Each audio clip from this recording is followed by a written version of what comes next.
좀 1장 1절을 좀 펴놓으시고요. 제가 오늘 새벽에도 좀 말씀드린 것처럼 배경을 먼저 좀 논하면서 다시 한번 열왕기 하의 전체적인 구도를 오늘 이 저녁에는 함께 좀 보고자 합니다. 열왕기하 말씀을 시작하면서 우리가 좀 반드시 기억해야 될 것은 첫째로 이스라엘의 왕이 갖고 있는 그 특별한 위치를 좀 기억을 좀 하셔야 됩니다. 예전에 우스갯소리로 이런 얘기를 하시더라고요. 열왕기상 하잖아요. 열왕기상. 그래서 우스갯소리로 어떤 분이 10명의 왕을 기록한 거야. 열왕기야. 이거 말도 안 되는 소리 하고 있어. 내가 10명의 왕이 아니고요. 여러 왕들의 이야기를 기록하고 있는 것이죠. 자, 이 왕의 위치를 좀 보시면 이렇습니다. 왕정 제도 이전에는 우리가 아는 것처럼 사사 시대였습니다. 하지만 사사 시대 우리가 사사기 강해도 이미 한 것처럼요. 각자 자기의 소견에 옳은 대로 행하였더라라는 참 마음 아픈 역사의 이야기가 이 사사 시대에 꽉 차 있었다는 것을 우리는 알고 있죠.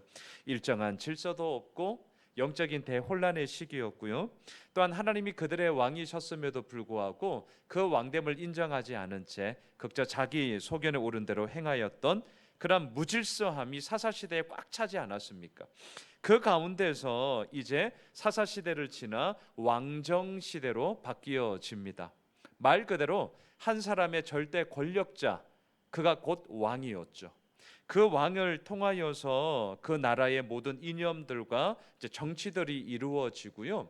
또한 이 왕이 어떻게 나라를 이끌어 가느냐에 따라서 부국강성을 이룰 수도 있고 아니면 처참하게 깨지는 그러한 나약함의 나라로 될 수도 있었던 것을 보게 됩니다. 자, 왕에 따라서 번영과 쇠퇴가 결정이 되어지죠. 자, 그런데 이스라엘의 왕은 아주 스페셜합니다. 다른 나라의 왕과는 달라요. 다른 나라의 왕은 말 그대로 절대 권력을 갖고 있는 왕이었고요. 최종 판단권자요, 최종 심판권자임에 분명했죠. 하지만 이스라엘의 왕은 어떻습니까? 자기가 왕임에도 불구하고 또한 다른 왕을 섬겨야 하는 왕이었습니다. 그 왕은 하나님이셨죠. 하나님의 모든 이념과 하나님의 뜻하심과 하나님의 비전이 자기의 이념과 자기의 비전과 자기의 국정 철학이 되어야 했습니다. 자기 뜻대로 가면 안 돼요. 이스라엘은 참 특별한 나라였음에 분명히 합니다. 나 왕이야 의시되는 순간 그 왕은 꼬꾸라지고요. 그 왕이 다스리는 그 시기만큼은 하나님께서 부국강성의 길로 결코 인도하지 않았죠. 철저하게 엎드려야 했습니다. 철저하게 낮아져야 했습니다. 그리고 철저하게 하나님만이 우리의 왕이심을 고백할 때만 그 왕이 진정한 왕이 될 수 있는 아주 특별한 왕, 이게 바로 이스라엘의 왕이었다라는 사실을 우리는 기억을 해야 됩니다. 이러한 왕의 자리에 이 안경을 쓰고 열왕기하 말씀을 쫙 봐야만 옳다쿠니 하나님께서 말씀하심이 이런 것이구나라는 것을 우리가 더 붙잡게 되는 것이죠. 우리가 2018년도 벌써 재작년이었습니다. 하반기 때 열왕기 상 말씀을 그때 묵상을 했어요. 자, 열왕기 상은요, 다윗이 끝나고 솔로몬이 뒤를 이어 이스라엘의 왕으로 등극하지만 솔로몬의 왕이었던 르호보암 시대에 둘로 나뉘어지죠. 북이스라엘 여로보암, 남유다 르호보암. 특별히 남유다는 유다 지파와 바벨론이 아니죠. 자, 갑자기 지금 그 가장 막내 아들이 누구죠? 베냐민 죄송해요. 베냐민. 남유다, 유다와 베냐민 두 지파가 남유다를 이루었고 그 나머지 10지파가 북이스라엘을 이루지 않았습니까? 그리고 나서 어디까지 열왕기 상이 이어지느냐? 아합 왕의 죽음까지 이어집니다. 이게 열왕기 상이에요. 자, 그리고 이제 오늘부터 8월까지 우리가 2달 동안 읽게 되는 열왕기 하 말씀이 아합 왕의 죽음으로부터 열왕기하 25장 27절을 보면 이렇게 기록되어져 있어요. 들어보십시오. 유다 왕 여호야긴이 사로잡혀 간 지 37년까지. 그래서 대략 시간으로 따지면 열왕기하는요 260여 년의 시간들이 열왕기하에 쫙 기록되어져 있습니다. 우리가 이제 이 새벽부터 또 오늘 이 저녁에도 다시 한번 배경부터 시작하는데요. 열왕기하 기록이 한 260여 년간의 기록들을 이제 여러 왕들을 통하여서 우리가 보게 될 것입니다. 자, 두 번째, 우리가 열왕기하를 시작을 하면서 잊지 말아야 될 것은요, 도대체 이 열왕기하 말씀을 누가 보느냐는 거예요. 누가 듣느냐는 거죠. 물론 우리가 보죠. 하지만 소위 1차 독자가 있지 않겠습니까? 1차 독자는 누구냐? 바벨론 포로로 끌려갔던 이스라엘 백성들이에요. 이걸 이제 잊으시면 안 돼요. 다시요. 바벨론 포로로 끌려갔던 이스라엘 백성들이 1차 독자로서 이 열왕기 상하 말씀을 보고 있더라는 것이죠. 자, 우리 한번 상상해 봅시다. 남의 나라에 이민 간 것도 아니고 포로로 끌려갔습니다. 비자발적으로 그냥 끌려간 거예요. 그러니까 얼마나 비참한 삶을 살았겠습니까? 우리나라 역사 가운데도 늘 이거와 비교해서 우리 역사를 말할 수 있는 게 일제치하 그 36년 그 압제의 역사, 강제징용으로 끌려갔던 우리 그분들의 이야기를 우리는 듣습니다. 아니면 지금도 정말 큰 문제지만 위안부로서 끌려갔던 우리 할머님들의 이야기를 듣습니다. 피눈물 나는 얘기고요, 씻을 수 없는 얘기고요, 정말 그 수치와 모욕과 억압과 압제는 막 우리의 피를 끓게 만듭니다. 이건 정말 우리에게 있어도 너무나 뼈아픈 역사이고, 진짜 일본 놈들이랑 단판을 지어서라도 우리가 분명히 해결해야 되고 짚고 넘어가야 할 역사임에 분명하죠. 우리 여기에 대해서는 결코 소홀히 할 수 없습니다. 자, 지금 이 열왕기하 말씀을 듣고 보게 되는 이 이스라엘 백성들도 똑같은 상황입니다. 막 피 끓는 이야기가, 한편에서는 피눈물 흘리는 이야기가 지금 그들의 삶 가운데 처절하게 맺혀져 있습니다. 자, 그러한 가운데요, 우리가 일제 36년 동안에도 마찬가지였지만, 특별히 예를 들면 학교에서 창씨 개명을 하면서 일본 이름 막 짓게 하고 일본어 가르치고 한글 스탑시키고 완전히 그러지 않았습니까? 여러분, 우리가 사용하고 있는 이 말, 그리고 또 뭘 가르쳤습니까? 일본 역사를 가르치죠. 이 말과 역사는 그 시대의 정신이요, 그 나라의 그 민족성을 끊임없이 이어져가는 너무나 중요한 거였기 때문에 이 말과 역사를 계속해서 역사를 보시면 바꿔요. 그리고 그 자기네들 거를 막 가르치죠. 자, 지금 바벨론 포로로 끌려갔던 유대인들 역시 마찬가지입니다. 그래서 한편으로는요, 이 유대인들이 몸부림을 치면서 붙잡고 있었던 게 뭐냐면 그들의 말과 그들의 역사예요. 이게 열왕기 상하입니다. 그냥 역사가 아닙니다. 이 역사를 통하여서 유대인들은 무엇을 얻게 되었냐고요? 우리는 하나님의 택함을 받은 민족이야. 하나님이 우리를 결코 저버릴 수 없어. 우리는 그 하나님의 역사를 붙잡고 나아가는 우리의 정체성이 이 말씀 가운데 있어.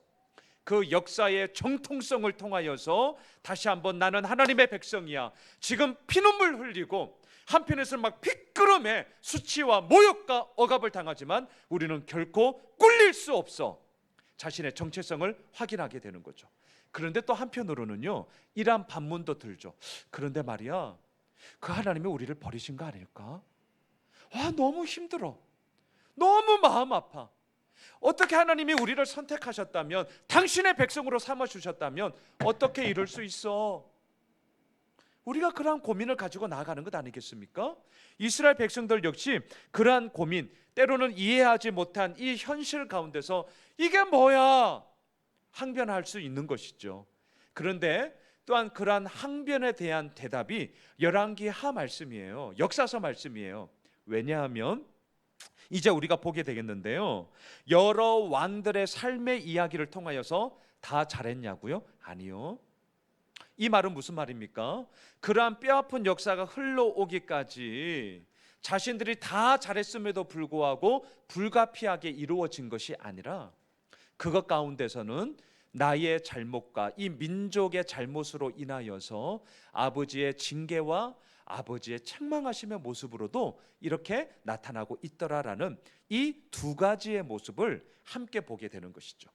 그래서 우리가 역사서를 통해서 잊지 마십시오. 첫째, 이 1차 독자인 바벨론 포로로 끌려간 유대인들에게는 그럼에도 불구하고 하나님의 역사하심은 오늘 우리들의 삶 가운데 이루어지는 거야 라는 이것을 붙잡고자 함도 있고요, 반면에 이게 뭐야? 하나님이 역사하신다며 라는 이 반문에 대해서 봐봐, 너희들이 왜 이러한 아픔을 당하고 있는 줄 아니? 역사를 통하여서 실패의 역사, 좌절의 역사, 무릎 꿇음의 역사가 왜 일어났는지를 다시금 보라는 레슨이 있기도 한 것입니다. 자, 이 두 안경, 왕의 스페셜함과 1차 독자인 이 바벨론 포로로 끌려간 유대인들이 이 말씀을 볼 때 무엇을 깨달을 수 있을까? 이걸 우리가 좀 기억을 하면서 보길 원합니다. 자, 오늘 새벽에도 좀 보았는데요. 1장 1절을 보시면 열왕기하는 아합이 죽은 후에 왕의 죽음으로 시작합니다. 혹시 펜이 있으시면 이렇게 좀 여백에 좀 적어주세요. 누구누구가 죽은 후에 라고 시작하는 1장 1절이 그렇게 시작하는 성경은요, 총 4권입니다. 첫째, 여호수아 1장 1절, 여호와의 종 모세가 죽은 후에. 자, 두 번째, 사사기 1장 1절, 여호수아가 죽은 후에. 그리고 세 번째, 사무엘하 1장 1절, 사울이 죽은 후에. 그리고 마지막 네 번째, 오늘 열왕기하 1장 1절, 아합이 죽은 후에. 이렇게요, 누가 죽은 후에로 1장 1절이 시작하는 성경이 총 4권입니다. 여호수아, 사사기, 사무엘하, 열왕기하. 자, 누구의 죽음은 슬픔이요 아픔임에 분명합니다. 하지만 역사서라는 이 큰 문맥에 있어서는요, 반드시 누구의 죽음이 있어야만 새로운 시대가 시작되는 신호탄이 되기도 합니다. 그게 역사예요. 그게 역사. 예, 슬픔과 아픔과 눈물의 이야기이지만 한편에서는 새로운 시작을 알리는 신호탄이 누구의 죽음 후에 이렇게 되는 것이죠. 그런데 1장 1절을 보면 이 죽음은 새로운 시작의 이야기임에 분명함에도 불구하고 배반의 이야기로 시작이 되어집니다. 모압이 이스라엘을 배반하였더라. 자, 왜 배반하였을까요? 두 가지의 관점으로 좀 보면 좋겠습니다. 첫 번째, 정치 군사적인 개념, 이 관점에서는 이렇게 좀 해석할 수 있겠어요. 아합 왕이 죽고 나서 그 뒤를 아들 아하시아가 왕이 되었습니다. 그런데 모압의 입장에서 생각해 보시면 분명한 것은 두 가지로 추릴 수 있습니다. 첫째, 아버지 아합 왕에 비해서 아들 아하시아 왕의 그 통치나 그 모든 국정을 딱 운영하고 딱 잡는 여하튼 왕이기 때문에 끌고 가는 리더십에 있어서 분명히 부족했습니다. 또한 이 그러한 힘을 통하여서 모압은 내가 언제까지 조공받쳐? 까짓 아하시아 왕 보니까 해볼 만한데 뭐 맞짱 떠보지 뭐. 이게 분명히 정치 군사적인 개념으로서 모압 가운데 딱 오게 된 거죠. 그래서 더 이상 조공 안 바치는 거예요. 그래서 배반하였더라 라고 이렇게 볼 수가 있겠고요. 또 하나의 관점, 우리가 신앙적인 관점으로 본다면 이렇게 될 것입니다. 모압의 배반은요, 이스라엘이 하나님에 대하여 배반한 것에 대한 결과예요. 다시요, 모압의 배반은 신앙적인 관점으로는 이스라엘이 하나님에 대하여 배반한 결과이다, 이렇게 정리할 수 있습니다. 왜 그러냐?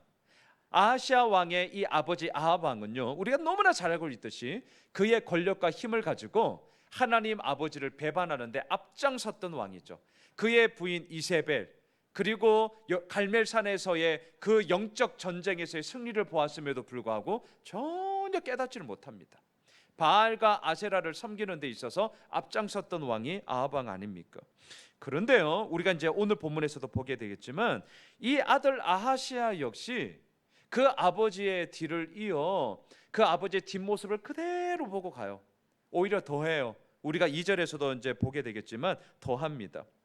자기 멋대로 사용하는 데 있어서 그의 힘과 권력을 사용합니다. 그래서 저는 이렇게 한번 정리해 보고 싶어요. 하나님과의 소통의 부재가 배반이라는 현실적 좌절을 가지고 왔다. 다시요. 하나님과의 소통의 부재가 배반이라는 현실적 좌절을 가지고 왔다. 그래서 오늘 1장 1절, 아합이 죽은 후에 모압이 이스라엘을 배반하였더라.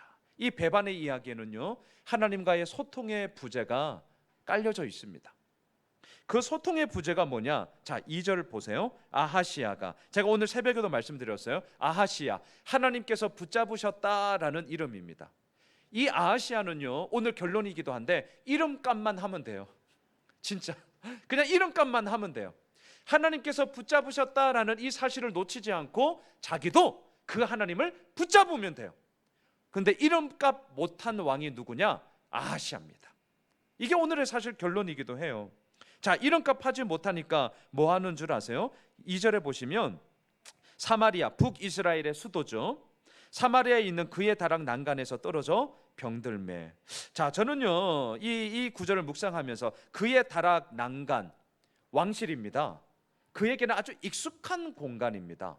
근데 어찌된 연유인지는 모르겠습니다. 야도 뭐 헛디뎠겠죠.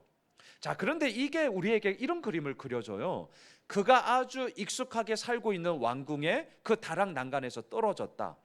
이것은 물론 뭐 불의의 사고일 수도 있겠지만 한편에서는 익숙한 공간에서 떨어졌다라는 것은 우리에게 그의 안일함과 안주함을 보여주는 그림이기도 합니다. 왜? 그의 왕궁에 있는 다락은 그에게 있어서 아주 익숙한 공간이었기 때문이죠. 얼마나 익숙한 것까지는 좋아요. 근데 그게 얼마나 그냥 편하면 안일함과 안주함으로 뭐 이 정도쯤이야 이제 이렇게 되는 거죠. 그러다 헛디뎌서 떨어졌어요. 근데 또한 이게 웬일입니까? 그 떨어지고 나서 어떠한 병이 이루어졌는지 모르겠어요. 아마 골절상으로 뭐 더 크게 됐겠죠. 근데 이게 점점 더 병세가 심해지는 거예요. 자, 바로 그때에 잊지 마세요. 아하시아는 이름값만 하면 돼요. 근데 이름값을 못해요. 하나님께서 붙잡으셨다라는 그 이름에 대해서 본인도 하나님을 붙잡아야 되는데 누구에게 갑니까? 파리들의 왕, 바알세붑의 뜻이 파리들의 왕이거든요. 거짓 우상, 이 에그론의 우상인 바알세붑에게 병이 낫겠냐라고 사신들을 데리고 와서 물어보라고 사신을 파송하게 되는 것이죠. 자, 지금 무엇을 보여줍니까? 하나님의 소통의 부재가 배반이라는 현실적 좌절을 가지고 왔다라는 것을 아주 분명하게 우리에게 보여주고 있는 것이죠. 아합이 죽은 후에는 새로운 시대의 첫 출발이 되어야 했습니다. 하나님의 관점에서는 하지만 더 어두운 시대로 변질되어졌을 뿐인 것이죠. 그런데요, 자 1, 2절이 이렇게 맞춰진다면 3, 4절은 하나님의 사신으로서 누가 나타나느냐? 엘리야가 나타납니다. 자, 3절을 보시면 하나님의 사자가 디셉 사람 엘리야에게 이르되 너는 일어나 올라가서 사마리아 왕의 사자를 만나 그에게 이르기를 이스라엘의 하나님이 없어서 너희가 에그론의 신 바알세붑에게 물으러 가느냐. 자, 1, 2절과 3, 4절을 보면 두 사신, 두 메신저가 서로 충돌하고 있습니다. 1절과 2절에서는 아하시아 왕의 사신들이 명령을 받고 에그론의 신 바알세붑에게 이제 가야 되는 명령을 받죠. 3, 4절을 보면 하나님의 메신저, 하나님의 사신인 엘리야가 나오고요. 그 엘리야를 통하여서 하나님께서 무엇을 말씀하시느냐? 3절 중반, 이게 오늘 핵심이죠. 이스라엘의 하나님이 없어서, 이스라엘의 하나님이 없어서 너희가 에그론의 신 바알세붑에게 물으러 가느냐? 이것을 지금 얘기하고 있는 것이죠. 여러분, 하나님의 부재는 하나님이 없어서가 아니라 하나님을 향한 믿음이 없기 때문입니다. 이거 참 중요한 얘기죠. 이스라엘의 하나님이 없어서, 이 말은 진짜 하나님이 없어서 부재함을 느끼는 것이 아니라 하나님을 향한 믿음 없음이 그들의 삶 가운데 하나님의 부재로 나타나게 되는 것이죠. 우리에게도 마찬가지예요. 진짜 하나님이 있는 거야 없는 거야? 물론 그렇게 말하는 그 마음은 충분히 이해하나 이스라엘의 하나님이 없어서가 아니라 내 삶에 하나님이 없어서가 아니라 뭐예요? 그 하나님을 신뢰하지 못하는 나의 믿음 없음을 우리는 다시 한번 직시하며 하나님 앞에 무릎 꿇음을 가져야 하는 것 아니겠습니까? 그런데 아하시아는 그러하지 못했습니다. 자, 그러면서 5절로 가보시면요, 자, 이러한 두 사신이 만났어요. 두 사신이 5절을 보세요. 사자들이 왕에게 돌아오니 왕이 그들에게 이르되 너희는 어찌하여서 돌아왔느냐 하니. 자, 이 부분을 한번 잘 생각해 보세요. 이스라엘의 왕입니다. 왕.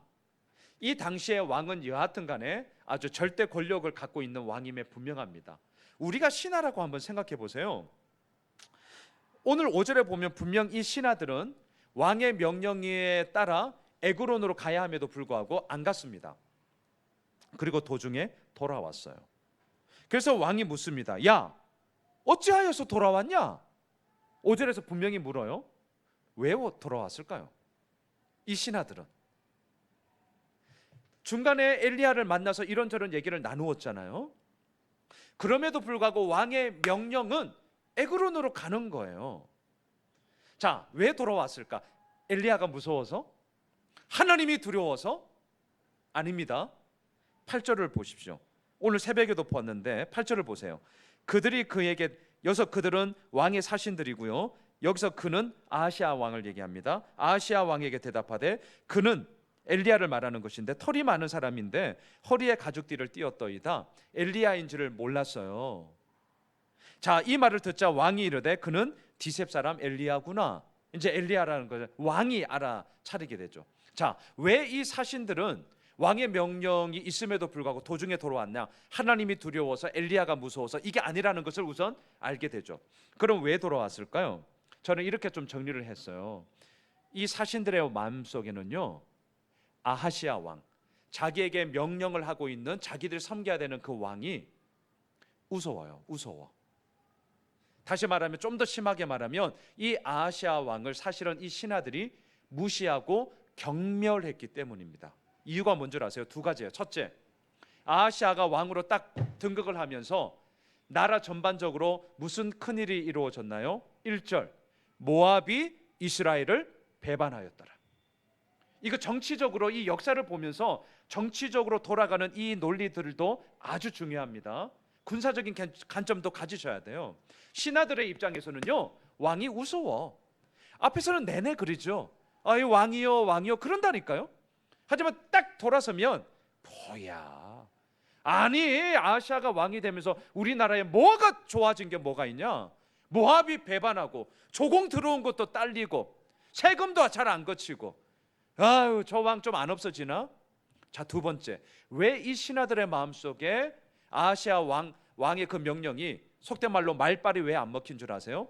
지금 아하시아의 상태가 어떻습니까? 난간에서 떨어졌는데 병이 안 나. 시름시름 앓고 있어요. 자, 이게 지금 신하들의 마음속에 뭐 얼마나 오래 가나 한번 보자, 이걸로 지금 연결이 딱 되는 거죠. 돌아가는 판세를 딱 보니 아하시아는 지금 이 병세를 낫지 않으면 침상에서 국정 운영은 하지만 실질적으로는 실권이 누구에게 있는 거예요? 이 신하들의 마음이 딱 돌아서면 자기들끼리는 샤바샤바 하면서 가면 되는 거예요. 말만 왕이지 호소아비 왕이에요. 자, 지금 이 신하들의 마음이 왕의 명령에 말빨이 듣지 않아요. 그러다 가다가 그냥 옳다쿠리 하고 중간에 딱 돌아오는 거예요. 그리고 나서 왕에게 그냥 있는 그대로 얘기를 하는 거죠. 누군지는 모르는데 털이 많은 사람이고 허리에 뭐 그냥 가죽띠를 띈 사람인데 그 사람이 이렇게 말을 하더라고요. 그러면서 6절에서 그대로 얘기하잖아요. 이스라엘에 하나님이 없어서 어찌하여서 에그론의 우상인 바알세부백에 가서 병이 낫겠냐 물어보라고 하던데요. 그냥 있는 그대로 이렇게 전달을 하게 되는 것이죠. 자, 이 왕도 하나님을 떠나 하나님과 소통이 부재하지만 이 왕의 신하들 역시 엘리야가 누군지도 몰라요. 그 당대의 하나님의 사람이었던 엘리야를 어찌하여 모릅니까? 그만큼 하나님의 일에 대해서 전혀 관심이 없는 자들이었음을 우리에게 지금 보여주고 있는 것이죠. 자, 이러한 대화 속에요, 9절 이하에서 보면 이제 내일 새벽에 우리가 이제 더 보게 될 텐데, 세 차례에 걸쳐서 자신의 친위대 가운데 50부장을 보냅니다. 50부장을 세 차례에 걸쳐서.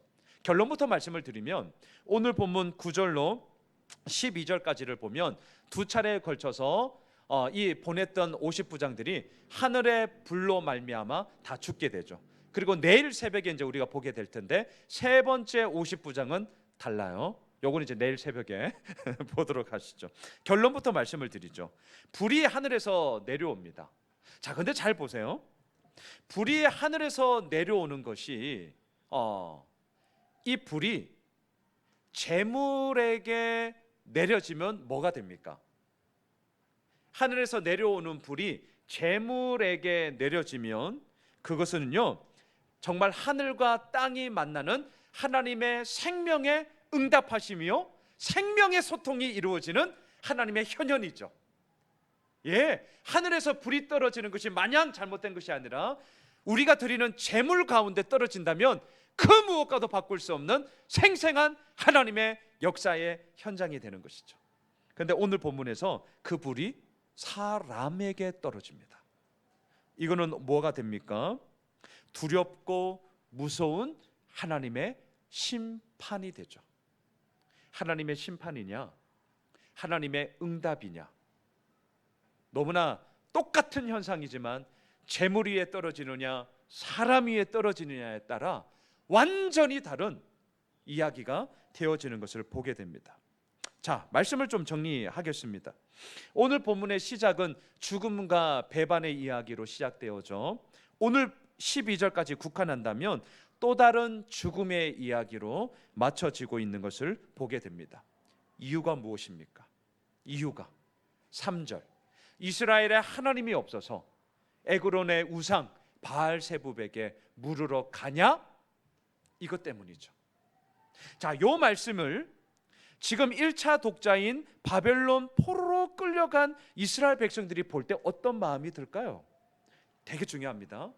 이 1차 독자인 포로로 끌려가서 피눈물 흘리면서 압제와 수치와 억압 가운데 살아가고 있는 이 유대인들이 볼 때 우리들의 삶의 이 뼈아픈 아픔과 눈물이 바로 하나님과의 소통의 부재요, 하나님 앞에 무릎 꿇음이 없어서 이루어지는 거구나. 또 반대로 지금 우리가 이렇게 아프고 지금 우리가 이렇게 힘들고 지금 이렇게 우리가 피눈물 나는 현실 속에서 하나님 앞에 무릎을 꿇고 이스라엘에 하나님이 없어서가 아니라 이스라엘에 하나님이 계십니다라는 분명한 믿음의 고백과 함께 나아갈 때에 반전의 역사를 이루시는 하나님을 우리가 볼 수 있겠구나. 이게 역사를 공부하는, 또한 이 역사서를 통하여서 우리도 오늘 붙잡게 되는 놀라운 하나님의 진리가 되는 것이죠. 아하시야, 하나님께서 붙잡으셨다. 이름값만 하면 됩니다. 우리는 예수 그리스도를 믿는 성도입니다. 크리스천, 예수를 따르는 사람. 그 따르는 길에는요 힘듦이 있습니다. 어려움이 있습니다. 하지만 마냥 힘들고 어렵냐고요? 아니요. 기쁘고 감사함 속에 하나님의 그 영광을 노래할 때도 분명히 있습니다. 그리고 궁극적으로는 그 놀라운 영광이 우리들을 완전히 다스리게 되는 하나님의 그 기쁨과 감사함 속에 거하게 될 것입니다. 이름값 하면 됩니다. 그 이름값 어떻게 하냐고요? 오늘도 무릎 꿇는 거죠. 이 시간을 통해 기도하는 것이죠. 그리고 그 기도를 통하여서 하나님의 이루어 나가심을 간절히 구하는 것입니다. 제2의 아하시야, 제3의 아하시야, 오늘 본문에 나오는 이 아하시야가 아니라 정말 이름값하는 아하시야로서 하나님께서 우리를 붙잡으심에 우리 역시 그 하나님을 붙잡고 나아가는 그런 귀한 우리 모두의 삶이 되시길 주님의 이름으로 축복합니다.